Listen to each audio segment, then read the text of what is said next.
Nako, pagod na pagod ka na ba sa partner mo na madalas mangabet? Ano naman ang pwede mong ireklamo laban sa jowa mo? Alamin sa NBI, nako, bawal ito. Alamin kung bawal o hindi dahil kung di mo alam to, kaso ang kakaharapin mo sa NBI. Nako, bawal ito! Madalas bang mangaliwa ang kalip-in partner mo? Nako, bawal ito! Alam nyo ba na pwede nyong kasuhan ang nangaliwang kalip-in partner kahit na hindi pa kayo kasal?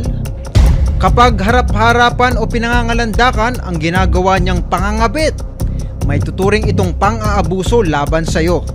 Maaari itong maging isang batayan para makasuhan mo siya ng Anti-Vowsy Law o ang Anti-Violence Against Women and Their Children Act of 2004.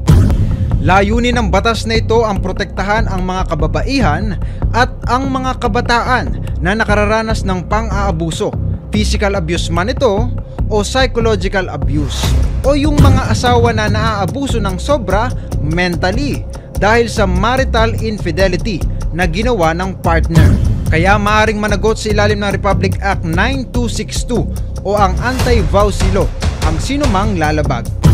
Kapag nahatulang guilty, maaari silang makulong mula 1 buwan at 1 araw hanggang 20 taon at magmulta ng hanggang 300,000 pesos. Bilang danyos lang yan para sa mandatory psychological counseling o psychiatric treatment para sa mga naabuso.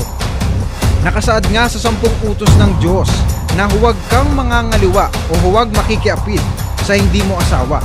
Ang babae, minamahal, hindi sinasaktan. Baka masabihan ka ng, nako, bawal ito!